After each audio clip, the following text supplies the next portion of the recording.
രാജ്യത്ത് സാധാരണ petrol diesel വില വർദ്ധിക്കുമോ എന്നും ആശങ്ക. ഹോർമൂസ് കടലിടുക്ക് വഴിയുള്ള ചരക്ക് നീക്കം സാധാരണ നിലയിലായില്ലെങ്കിൽ സാധാരണ പെട്രോളിനും വില വർദ്ധിപ്പിക്കേണ്ടി വരുമെന്നാണ് സൂചന. അതേസമയം LPG ക്രമക്കേടുകൾ നടത്തുന്നവർക്കെതിരെ നടപടി ശക്തമാക്കിയിട്ടുണ്ട്. ഡൽഹിയിൽ നിന്ന് വിനീത വിജി വിവരങ്ങൾ നൽകാൻ അയച്ചിരുന്നുണ്ട്. വിനീത, good morning.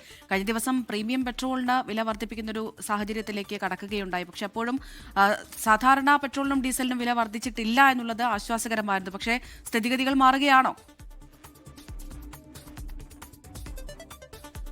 Very good morning Amrutha and Gokul. Amrutha സൂചിപ്പിച്ചതുപോലെ തന്നെ നിലവിലൊരു പ്രതിസന്ധി തുടർന്നാൽ ആ പ്രതിസന്ധി നേരിടുന്നതിനുള്ള എല്ലാ നടപടികളും ശക്തമാക്കിയിട്ടുണ്ടെന്നാണ് കേന്ദ്രം പറയുന്നത്. പക്ഷേ അങ്ങനെയുള്ള ഒരു പ്രതിസന്ധി തുടർന്നാൽ ഒരു വില വർധനവ് ഉണ്ടായേക്കുമെന്നുള്ള റിപ്പോർട്ടുകൾ തന്നെയാണ് നിലവിലെ സാഹചര്യങ്ങൾ മുൻനിർത്തി നോക്കുമ്പോൾ നമുക്ക് മനസ്സിലാക്കാൻ കഴിയുന്നത്. ഇതിനോടൊപ്പം തന്നെ ഈ മറ്റ് നടപടിക്രമങ്ങൾ കൂടി കേന്ദ്രം കൂടുതൽ ശക്തമാക്കിയിരിക്കുകയാണ്. ഈ പ്രതിസന്ധി നേരിടാൻ ഇടപെടൽ കൂടുതൽ ശക്തമാക്കുക എന്നുള്ളത് തന്നെയാണ് കേന്ദ്ര സർക്കാർ ഇക്കാര്യത്തിൽ ചെയ്തിരിക്കുന്നത്. അതിൽ ഏറ്റവും പ്രധാനമായിട്ടുള്ളത് ഈ രാജ്യത്തെ ഊർജ്ജ മേഖലയെ ഡേറ്റ രാജ്യസുരക്ഷാ വിഷയമായി പ്രഖ്യാപിച്ചിട്ടുണ്ട് എന്നുള്ളത് തന്നെയാണ്. അതിൽ ഈ ഗ്യാസ് വിതരണക്കാർ, പൈപ്പ് ലൈൻ ഓപ്പറേറ്റർമാർ, പ്രകൃതിവാതക ഇറക്കുമതിക്കാർ തുടങ്ങിയവർ എല്ലാ ദിവസവും സമഗ്രമായിട്ടുള്ള റിപ്പോർട്ട് കൈമാറണമെന്നാണ് സർക്കാർ നിർദ്ദേശിച്ചിരിക്കുന്നത്. അത് എണ്ണ, LPG, പ്രകൃതിവാതകം എന്നിവയുടെ ഉൽപ്പാദനം, ഇറക്കുമതി, നിലവിലുള്ള സ്റ്റോക്ക് നില എന്നിവയെക്കുറിച്ചുള്ള വിവരങ്ങൾ കൃത്യമായി തന്നെ അറിയിക്കണമെന്നും നിർദ്ദേശം നൽകിയിട്ടുണ്ട്.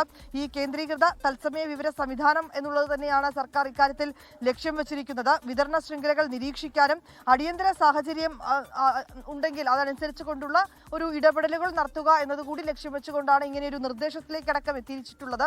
നേരത്തെ തന്നെ പല മേഖലകളിലും പ്രതിസന്ധി നിലനിന്നിട്ടുണ്ടായിരുന്നു. പക്ഷേ അത് അനുസ്മൃതമായി അത് പരിഹരിക്കുന്നതിനുള്ള നടപടിക്രമങ്ങളൊക്കെ ഞങ്ങൾ സ്വീകരിച്ചു വരുന്നു. ക്രിയാത്മകമായിട്ടുള്ള ഇടപെടലുകൾ നടക്കുന്നുവെന്നാണ് കേന്ദ്ര സർക്കാർ അറിയിച്ചിരിക്കുന്നത്.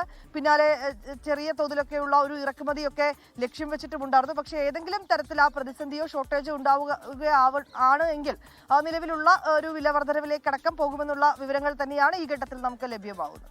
ശരി, വിനീത വിജിയാണ് ആ വിവരങ്ങൾ പങ്കുവച്ച ഡൽഹിയിൽ നിന്ന്. ഇന്നലെ നമ്മൾ പറഞ്ഞത് ഈ പ്രീമിയം പെട്രോളിന് 2 മുതൽ 2 രൂപ 21 പൈസ വരെയാണ് ഇന്നലെ കൂടിയത്. അപ്പോൾ പറഞ്ഞത് പമ്പുകളിൽ പോകുമ്പോൾ പ്രീമിയം അല്ല എന്ന് ഉറപ്പുവരുത്തി വില കുറഞ്ഞ പെട്രോൾ അടിക്കാനാണ്.